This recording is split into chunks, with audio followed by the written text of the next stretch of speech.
Welcome to the Ellis Talker Show. I'm DV LeBron. Today I have a very special guest, the incumbent for place two, Waxahachie ISD, place Schoolfield. How are you, sir? Man, I'm doing great. How about yourself? Good. I'm so glad that you decided to come on. I appreciate it. Um, Sure. this is fairness. I did reach out several times to Mr. Cooper, who is your opponent, and he did not answer my previous request. So, just in the interest of fairness, I wanted everybody to know that because Okay. I both. So, Mr. Schoolfield, you've been on the board for a while, and I guess you're a glove for punishment. You're running again, and Yes. I wanted you to go ahead and because there's a lot of new people, and you know that. So I wanted Right. you to go ahead and introduce yourself to the people that may not know you. My name is Clay Schoolfield. I lived in Waxahachie since 1976, which was second grade for me. I left to go to college and swore I'd never come back. And I met a young lady, and here I am back a lot of years later. So I've been serving on the school board here for 2 terms, which is 6 years. I was also a teacher and coach for 9 years before I went into private business.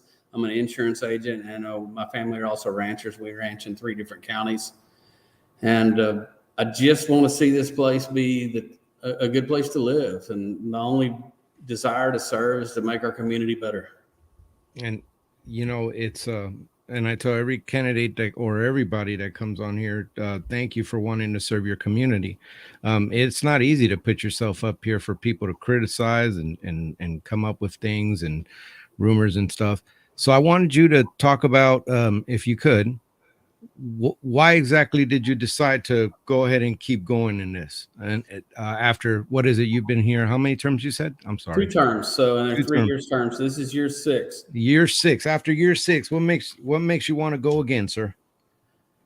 The crossroads that our community is at right now. We have grown so much and are so rapidly growing still. If we don't get this right now, it can set our community back that I don't know it will ever recover. And it's going to be really hard for somebody new to come in to the middle of this and figure it all out in time to not make a mistake. Not saying that I wouldn't make a mistake because I've made plenty of them. And there's been some things on this board, decisions that were made that I would like to have the redo on. But I have to live in the future. And I've been looking at this problem, been studying this problem for 6 years real intently. My daughter is a sophomore at WHS. If I serve one more term, she'll be gone. And then it'd be time for me to step back and let somebody else do this. But I've got 3 good years in me, and I have the business experience and the education experience to make, some decisions for the community. Well, that's definitely an admirable thing. Wanting to do that and continue to do that. And you're right, it is growing. There's a lot of things going on in Waxahachie. I did have Superintendent Mr. Hollingsworth on, and he talked about the bond, and I did want to touch on that with you as well. There's a lot of things going on in this city, and Yes. I'm going to ask you a few theory questions, and then we'll dive into the good stuff. So I Sounds wanted good. to ask you, in your time in the 2 terms now that you've been on Waxahachie ISD, do you feel that you've been as transparent as you'd like to be? I try diligently to be transparent. Sometimes you can't tell everybody everything while things are in a moving state because there's people's jobs and financial aspects and all involved. But any large decisions like bonds, I mean, all of that stuff goes to the community as soon as possible. I try to be an open book on this. Sometimes I'm too much of an open book, and people don't want to hear everything I have to say, and sometimes it doesn't fit their narrative. But I definitely try to be transparent, and that's one of the reasons I ran for the board the first time, because it was needed. It was needed, and it's something that we've improved on as a board member. And I really wish there was more community involvement. There's oftentimes no more than 10 or 15 people at our meetings. And I'm like, please come. They're streamed live. Watch on the live stream. Go back and look on the website and review them. A lot of misinformation could be stopped if you would just look and listen. And, I try to tell you everything I can. You know what, Clay, if you don't mind me calling you that, No, that's fine. I've seen that, and this is kind of why I do this show, because I wanted to put information, no bias, no partisan. You guys get on here and you talk about stuff, and you get to talk to the people, and they decide what they think. They decide if they're going to Yeah. vote for you, not me. Same. Right. So, I do see a lot of stuff that comes online and a lot of things that are put out there. How do you deal with and how have you dealt with in this time in office with people you didn't agree with? You broke up a little bit there. I was trying to understand the question. I was going to ask you, how did you deal with in these last 2 terms that you've been in with people that you didn't agree with? Well, I just try to be nice to them. I'm a gruff old farmer, and sometimes it's hard for me. But I just try to give information. I talked to some people today about the bond, and they said, "What should I do?" I said, "You should go vote." Well, how should I vote? You should vote how you think you need to vote.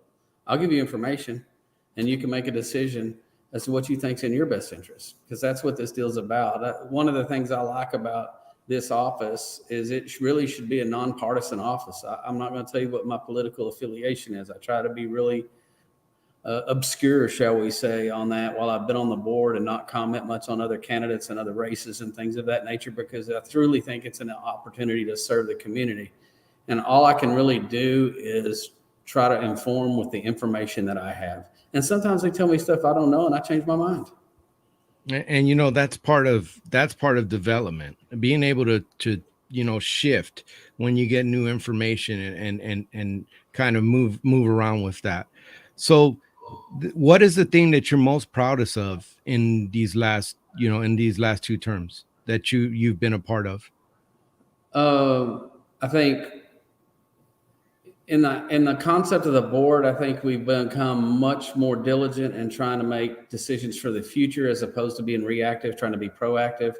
For example, the land that we're going to build the high school on, this second high school, it may not pass this bond. That people are going to tell us in about 10 days, but eventually it will pass, and there will be another one here. And we purchased that land about 2 years ago. We worked on it for the better part of both my terms to get it done. That's something we did that saved the community a lot of money and a lot of headache and a lot of time. Behind the scenes, nobody saw it. Nobody's patting you on your back about it. But when I drive down the road and I know it's there, I know we're not going to have to overpay for it. And I know that eventually WISD will use it. And hey, maybe things change and they don't need it there. If they don't, and we haven't built there, then they can sell it and they'll have the money to go do something else with. It's greatly appreciated in value. It was not bought on speculation. I fully I fully feel like that eventually the school will be there, especially where it's located, because the infrastructure and time that will be there that's already on the books. I'm really proud of that. I'm really proud of our Agri-Science Center. That community of students is huge. It's the largest group. The FFA group is the largest group at our high school, and they had an old facility on Howard Road that was dangerous for them to even go to or be at. They're on our campus now, and that was a pet project of mine that we worked on. And it was a lot of money. It's $5 million. We built it out of fund balance. A lot of people don't know that. It was built from money that was set aside before I was on the board, and also from the sale of a piece of property that was donated many years ago to WISD. That piece of property had an earmark on it where it could only be used to construct a facility, an educational facility. You couldn't sell it and buy air conditioners or, books or whatever. It had to be a facility. Well, where it was located, there was never going to be a school built on it. It was on the far north end of our district. It was up by Life School. It was not going to be where you could get in or out, ingress, egress, with the railroad tracks, yada, yada, yada. So we built that facility. You push it all the way through and you see it to the end and you go, man, I spent a lot of people's money. Did I do the right thing?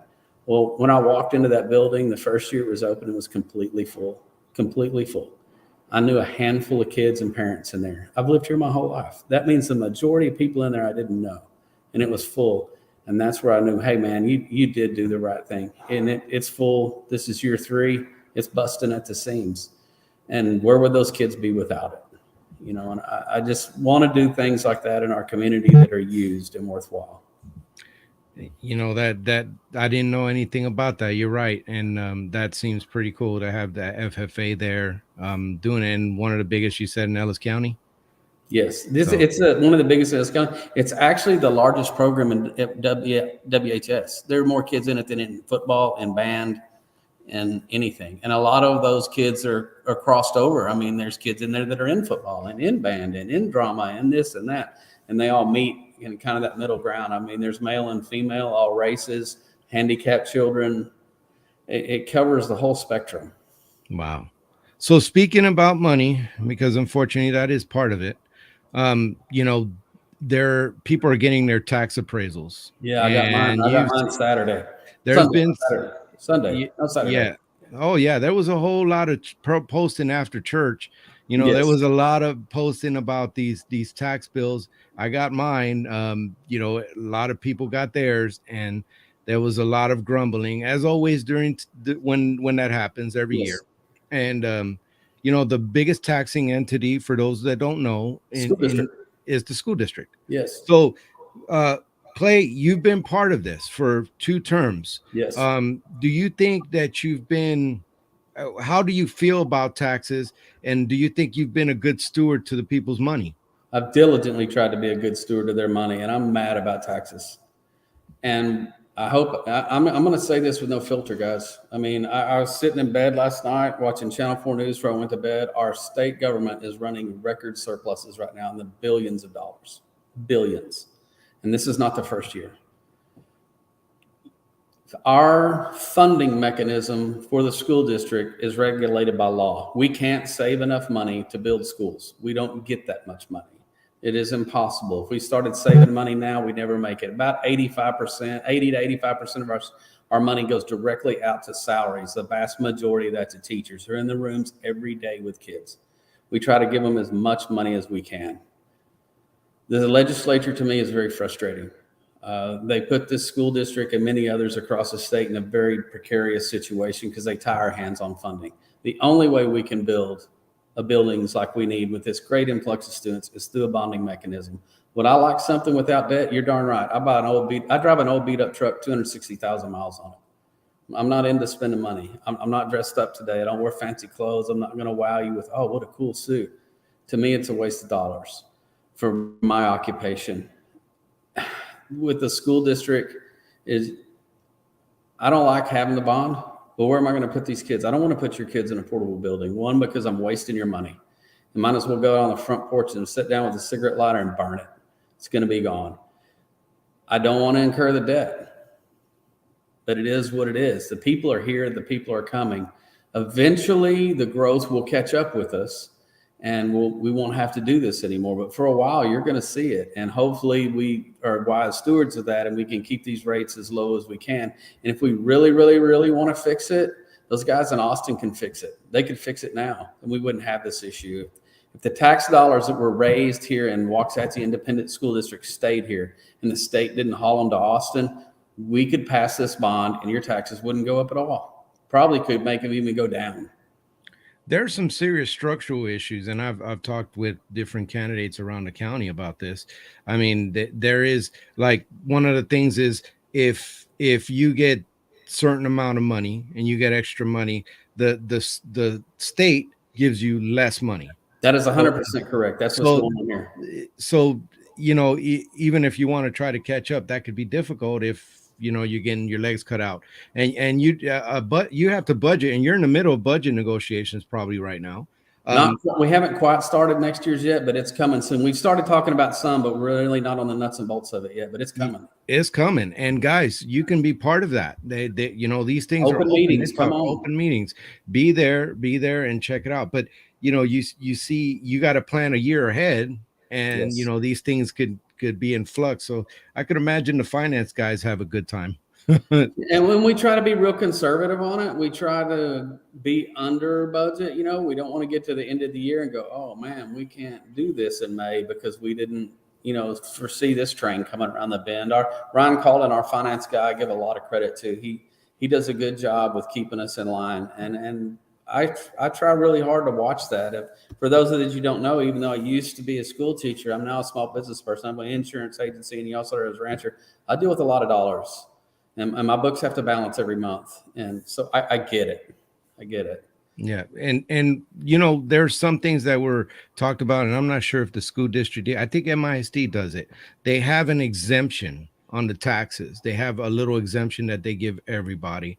Yes. Is that something that WISD has considered or has already? We don't have it on there yet. We're looking at it. We're looking at anything that could help, because your board members and your employees here at the district, they pay taxes too. Like I said, I got my tax bill. I got my tax bill here for Ellis County and our properties in other counties. We got them as well. It's not just Ellis County. Matter of fact, Waxahachie ISD voted to give Kathy Rodrigue authority to help negotiate with the state our taxes. If you don't Oh, know who she is, she's our county appraiser. And the comptroller for the state of Texas sets a value at which she has to value this property. She'll actually lose her job.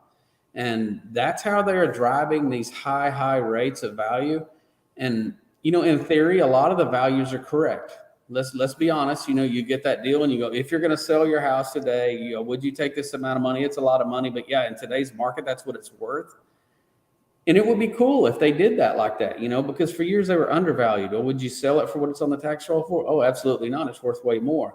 But that was to keep your taxes low. Let's be honest. Let's keep the value. If we're going to keep the values where they are, so should be in a retail setting, then we need to lower these tax rates. But the only way we can do that is with help from the state, because they do exactly what you just say. When you go down and pay your tax bill at the tax office to Richard Rozier's office, that money does not come over to WISD. That money goes to Austin, and then they decide how you get it back. Which hoop did you jump through? Which box did you check? Did you have this, where your teacher-student ratio is at this level? What were your test scores again? And it stays down there until they feel like they might send us some back. wow. You see, those are things that people may not see or understand. And I'm glad that you put that information out there. Not to ask too much of a leadership question, but, as far as leadership and you guys are concerned, have you guys brought these concerns up to your state representatives, your state senator, state representative? I spoke to our representative of this district this summer. It was not a real fun conversation for him. And it doesn't bother me. I have no filter on this. I mean, because this is us. I'm not a politician. You can probably tell that by talking to me. People are going to have to take me at face value. I'm going to do what I think is right.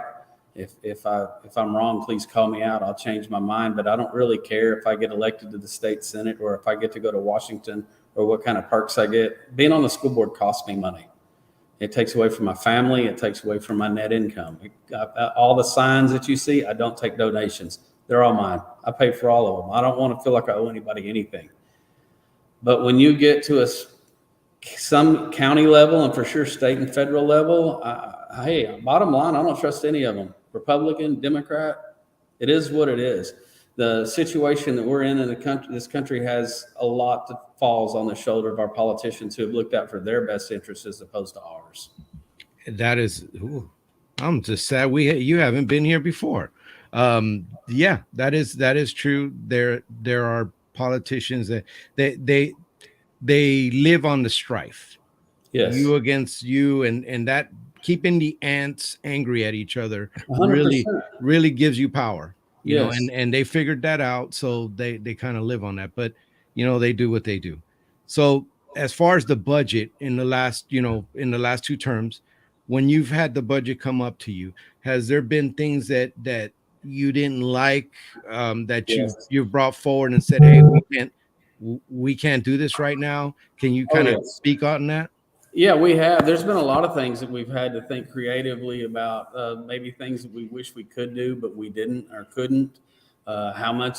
The biggest one every year is what kind of staff raises can we get? Because, the nuts and bolts of your district are the people that work here. And I don't care whether it's the cafeteria lady or the superintendent. Everybody here is equally important to making the machine run. And this is a service business. We should be servicing our kids for the future. We shouldn't be here to... Sure, we want to not waste money, but we shouldn't save money. Should we buy something new and fancy? We should be lean and mean and taking care of our employees and our kids. And the hardest thing for me to see is really somebody people don't think about much. And Miss Timmerman actually started on our board. We'd all thought of it. She really brought it up, is getting some of our support service people and our cafeteria workers and people like that who have a low wage, trying to get them more competitively paid so they can have a living wage, because they're important. Those guys are just as important to our kids as anybody. And, trying to get them paid has probably been the most difficult thing I've seen on the budget since I've gotten here. Well, there's a lot of pressures on that budget, and one of them is trying to retain teachers. Yes. Because you're competing with other areas, and you got a big city just a little bit to the north of us. And so there's a lot of things. And then you have, Mansfield, and everybody wants to teach there. So, Yeah. competing with that puts a lot of strain on the budget. Do you think that, as far as you're concerned, on your as far as your part in the board, that you've been supportive to the things that maybe the school is trying to do with retaining teachers and getting teachers, like maybe adjusted schedules? Are you guys talking about that kind of stuff? We haven't looked at the 4-day week that a lot of people have looked at yet. I've seen that done other places. I have several concerns. The first place I saw was in the Western U.S., New Mexico, Colorado, places like that. A lot of times it's done in rural areas where kids are on a bus early and late. I mean, they're leaving, in the daylight, in the dark, and getting home in the dark because the bus runs so long. And hey, man, Friday's probably not a bad day for them to stay home and catch up because they've been running 12, 14-hour days just to get to school. Here, the 4-day week, in my opinion, the jury is out. A lot of these kids don't have any structure in their life because their parents are gone working, et cetera, et cetera. If we give them an extra day off a week, are they using it, or are we losing kids? I don't know the answer to that. We're going to have to kind of watch some of this and see how it plays out. But anything you can creative on scheduling and things of that nature to save money, I am all ears. We've looked at stuff that I haven't really seen work, but that doesn't mean I know everything. Midlothian kind of tried something, and it's a mixed bag. And it's new. It's just implemented. So I'm not trashing it. What I'm saying is that there was a mixed reaction to it, and people had some serious concerns about, child care. Unfortunately, that's how our system's made up. You go to work, your kids go to school, and that's Yes. where they're at. And that extra day creates a problem for average working families. Yes. So that the jury's still out on that, but I'm glad you guys are considering proactive things to bring teachers. Now, as far as the support staff, that with special education kids, and this is a near and dear subject to my heart as a special needs father, those tutors, the special education tutors, they spend the most time with those kids. they Yes. are they are the ones working through. And the teacher, obviously the teacher is the real professional in there, and then that tutor puts these things into motion every day, and that support staff. So I'm glad to hear that you guys are looking to try to do something about that. You think you'll be successful? I hope so. I mean, that's something that battle's gone on forever. When I graduated college in 1991 from Tarleton State University, I did not have a degree in education. I have a major in ag business with a minor in economics and a minor in biology. I went and got my alternative certification and taught. I didn't start till I think it was 93. It's been so long I forgot, 93, 94. And I taught science and coached for off and on for 7 years. And then, man, I was newly married and baby on the way, and somebody made me an economic offer that I couldn't refuse, and I'm really glad I did it. It's been a huge blessing to my family, but I love teaching. I came back to teaching. My first wife passed away. A lot of people don't know that, but I lost my first wife, and I came back to teaching when I had one kid in daycare and another kid in elementary school, because I thought, hey, I need to slow down. This corporate world's killing me. I've made enough that if I just have a job to pay the bills, I'm good, and I can be there for my kids. Wrong, 100% wrong. Wrong decision for me. And I'll tell you why. It's because I spent so much time teaching and taking care of other people's kids, I didn't have time to take care of mine. And at that time, I was the most important thing in their life. So I only taught for 2 years, and I went back into the insurance business when my no compete clause is gone, and it's been great. But my point with that is on teacher retention is that it's such a tough job. I mean, if you do it right, you pour yourself out, you empty yourself out, and when you go home, there's nothing left, or very little left, or maybe they're better people than me. I think the workload on them and the expectations for them at times are too high. Not saying you shouldn't perform well, but maybe they need 5 classes instead of 7. I'm just making things up. I don't know, but I think the only way that you're going to keep people in there long term is to provide them an environment where they're not used up as quickly. Because I really think we just kind of use them up and toss them out. Wow. I mean, that's a strong assessment, and but it's truthful. These teachers, they work very long hours. They lose money. I mean, it's a very tough profession to get into, and they are supposed to be educating your kids. And not only that, but you were a teacher, so you understand. there are so many regulations and stuff that control every single thing that you do in that classroom, that you're Yes. not allowed to do the art of teaching because you have to meet this deadline. You got to teach this, teach that by, this policy. So Yeah. Well, look at state testing. It's going to be this week for these people. Okay, kids are taking a state mandated test right now, whether or not they can get their diploma to graduate from high school. mhm, Let's be that's honest. You and I could sit down and we could write a test to see whether they had proficiency of general education in a couple of hours. That test would be valid from now until the end of time, unless we changed what language we were speaking and how we approach mathematics. But instead, we spend billions of dollars mhm, reinventing a test every couple of years, having people teach the test, go over the test scores. I agree with accountability. You got to be accountable. You're taking taxpayers' money. We got to have some level of accountability to make sure these people are getting what they need to do. But don't kid yourself. The outside forces of this have made it where teachers have to teach towards a test.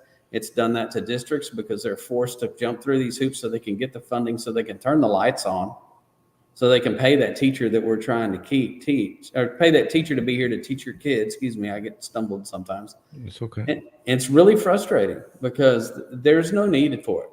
And once again, I'll rail on Austin. I'll rail on them again. Why are we doing it? Why? Now, also, as you approach that, there are all kinds of kids on different levels going through our high schools. Some of these kids are going to be at the highest level. They're going to leave here and go to universities. They're going to be doctors and physicists and astronauts. And those are all Big. great things, man. And I hope they're very successful. What about the kid that just wants to graduate with a general degree and go be a carpenter, but he knows enough to balance his books, to make his car payment, to read his hospital bill because his wife just had a baby? There's nothing the matter with that. And you need that guy when you get ready to build your house, and everything in between. So we get caught up into thinking every kid needs to be on this level or that level. Every kid needs to be on their level. Yeah, and you're talking my language here. I basically every time I have Dr. Hollingsworth on, I talk CTE I love because CT, man. I've made a good living on that, and the trades are a beautiful thing, and Waxahachie has really dived into that. They've really in the last few years really gone way into that. So I want to know, do you support the CTE programs in the schools? Yes. Yes. Call and ask those teachers where Clay's at. I try to support them as much as I can. I mean, I don't care whether you're not going to see me in the cosmetology building because I Well, don't know about come getting on, done with Clay. Come on. my nails. Don't they look good? Woo! But I am not afraid to get my hands dirty, and I have a lot of times helping kids in various shops up there, shop projects they've done for. There's two trailers sitting in our farm right now: a hay trailer and a big gooseneck utility trailer. My son actually built when he was in ag. The other one, some other kids that I taught when they were in junior high built for me in Miss Chase Wilson's welding class. I've given lumber to the building trades class. I mean, I'll help any of those guys. We cook dinner for them all the time. Used to. I should back up when I say that. This year's been so busy. Post COVID, it's gotten kind of crazy. But that was one thing. That is, to me, is the most important building in that school, because the kid that wants to be the physicist, he's going to be so advanced and his drive is going to be so strong. He's going to make it. Yeah. These other kids, they need these other areas. Right. And it doesn't matter if you are the physicist but you want to learn how to weld. Hey dude, it's not going to hurt you any. You may have to fix something at your house someday. I can do my own. Yeah, a welder can make quite a salary, and I know this for a fact. They can really do quite well. So I wanted to cover this real quick before I kind of close out and give you the mic so you could talk to the people of Waxahachie. So this is the bond proposal that is on the school district site, and Prop A is $192 million, and it does Yes. two elementary schools, a STEAM, and expand a bunch of expansions. Yes. Um, do we really? I mean, and I know we've kind of talked about this, but just to bring the point home, do we really need these two elementary schools? And then, what does these expansions? Do you think it would be better if maybe there was some more clarity on what that meant? I don't know. Maybe so. If somebody's confused, and I'm not saying that dodging the question, but what I'm telling you is we've got 1,000 new kids in our district in basically the last year and a half. That's an elementary school and a half.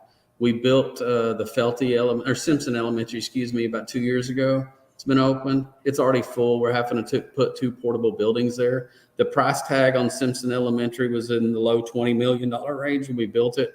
Now it's getting closer to 40 in just a couple of years. What good is it going to do for us to wait? The propositions that you see here are not, shall we say, oh, Band-Aids, let's fix this. It's actually a real live plan. And if you've listened to Dr. Hollingsworth, and he and I really butted heads on this at the beginning. I don't know if he'll tell you this, but I will. He kept saying, here's our 10-year plan. I said, dude, I don't want a 10-year plan because you don't know what's going to happen in 10 years. Why don't you give me a student plan? Why don't you go, hey, our demographics point us in this direction. We need X, Y, Z to house this many kids. That's what this is. This plan is for 17,000 kids. The demographers think somewhere between 8 and 12 years we get there. When you pass a bond issue like this, if our growth stops next month, we have some catastrophe or economic crash, whatever, we're not going to issue the bonds. We're only going to issue them as we have to build these things. So if something happens, we're not going to. If the population goes faster, we'll issue them and go. But these elementaries, we need them bad. Proposition B, the comprehensive high school, I hate it, man. You know why I hate it? Because I'm a Waxahachie Indian. I played here. I bled here. Richards Park, Lumpkin Stadium. They got it all over it for me. But it was natural grass at Lumpkins then. It wasn't turf. One turf. But the reality of it is we're not going to have enough room for all those kids. And as a teacher, I saw what happens to kids that don't participate in things. And if we have a 6,000 person high school, there's only one quarterback, there's only one first chair tuba, there's only one lead act in the play, there's only a handful of kids on the welding team that goes off to competition. Fill in the blank with any of those you want. Every other kid up there's a number. Right. I want my kid to be a number, and frankly, most of us are average at most things at best. There's some couple of things we excel at, but mostly we're average. So I don't think it's beneficial or healthy for our kids to not be involved in something. And they got to have room. This is what I excel at. And my mom said I'm finally using it for something good. So, there is, there are all these these 4 bond measures, and you've gone through 2, and then these facility upgrades. Have they discussed with you what that means? Yes. And if you'll go on the district website, there's actually a list of those where you can really see the only facility that's not receiving any upgrades is the new Simpson school because it doesn't need them. Of course, the Agri-Science Center doesn't need them. Those new buildings don't. Those scared me at first because the first thing I think of when I think of bond is interest and long-term debt. And hey, that's one thing that Amy Hedke and Clay Schoolfield see together on. I don't like debt and I don't like interest. You made news. And Amy Hedke. Yeah, it don't happen much, but hey, it is what it is. But honestly, the deal with this is these are short-term bonds. They're not long-term bonds like you think of to fill in the gaps on some of these things where we can keep some of these buildings in good shape. So we're not coming back to you for elementary school 14, 15. I'm making up numbers, but we can keep these facilities up where we don't have to waste a bunch of money on them in the future because we're catching up with this huge influx of students. And these are all short-term debts to fix this stuff. Clay, there's been questions online. Why not something smaller? You need this school, let's bond the school. Why not something smaller? Why almost $500 million? Why that? Because what good does it do me to build enough room to put half the kids in a building? Where the other half going to go? And I do not say that as a smart aleck. I understand the huge volume of dollars, but one thing the community has told us is don't bring us just a piece. Bring us a plan. And these things went through the planning stage for months. Anybody could have come to them. A lot of people didn't. They like to say they couldn't come. They were open meetings. Yeah. I'm just trying to fix the problem. But the deal about it is it's kind of like pulling a splinter out of your hand. There's no way to do it without it hurting. Yeah. And you know what? The irritating part of it is that, people do not get involved. The voting is abysmal in this county. Yes. On off elections, you're lucky to get 6%. 6%. You're lucky. that is awful, folks. And if you have problems with this, Facebook is not the place to complain or scream at people. I mean, why do it there? Go vote, go be involved, be part of Go the vote. process, And be man, if part you of the got good process. ideas on this board stuff, I want your ideas. Okay. I don't want to be adversarial about it. I want them because there are people out there that know more than I do. There are people out there with good ideas, and I would love to hear them. So I'd love to implement some of them. Before I give you the mic, I wanted to ask you about something that's really important, and really just it's the normal for our lives now, and that's school shootings. There's been so many kids massacred in these schools. So I wanted to ask you kind of a twofold question. Um, do you think that the school district, the administration, is doing enough to keep the kids safe? And would you like to see more? I know you can't speak of particulars. We don't want to do that. But and then the second question is, have you ever thought about the arming teachers thing? I have thought about the arming teachers. My house, don't come try to break in, please, because especially if I'm home, you're not going to make it. I mean, Yeah, it's an arsenal. I hunt. I've hunted my whole life. Had guns around the whole life. I live in the country. My kid, I'm thinking my son shot his first deer when he was somewhere around 6 or 7 years old. You really don't want either one of us shooting at you, and we don't want to shoot at you. I don't understand our citizens that don't police this at home. I think that's where a lot of this starts. I don't understand the video games that glamorize the death and destruction. I don't see that at our house. I don't appreciate it. Some of the movies, I think it desensitizes kids to death because death is not like it is in the movies where you have a sequel and now you're alive again. When that happens to you, you're gone. You're not here anymore. And we try diligently as a district to keep these kids safe. Is it as 100% safe? No. Could we have a school shooting here? We could. We could. I hope not. I hope the security measures that we've put in place will deter that. We've been able to jump in front of some situations that I can't tell you about that's that, fine. hopefully did things. But I mean, you turn on the news and you see the things that go on, and look, if somebody wants to do something bad enough, they can find a way. And I think that is where we as a populace need to police ourselves better. It's got to be a mental health issue. There's nothing else that could explain it. Um, I, I wish I had a magical answer for it. And it's something, I don't think that taking all the guns away from everybody are going to fix it. There's too many of them here now. And, it is the Second Amendment right, which I hold dear to my heart. Hmm. But are there people that don't need them? Yeah, there are. And I wish I had a magical answer for it. All I can tell you is every time I sit in this room or in the boardroom and try to make decisions about safety, we'll do the dead level best we can to keep the crazy people at bay. And my heart just breaks for the people that have to deal with it. You are right. It is definitely a mental health issue because some of the things me and my brothers had to do overseas, we're still so many years later so uncomfortable with it because if giving yourself grace for something like that is tough, but it requires that you have a heart, that you have a brain that's functioning right to think about those things. And these people that have done these things, yeah, they're not right. They're not right in the head, definitely. But this is the part where I let you talk directly to the voters. It is early voting right now, so guys, cast your vote. You got till 7. You can abandon the show and go vote. I'd rather you vote, but I'm glad you're here. So go ahead and talk to the people directly, sir. Hey, I'm not going to tell people how to vote for bond. I'm going to give you the information. I'm going to let you decide for yourself.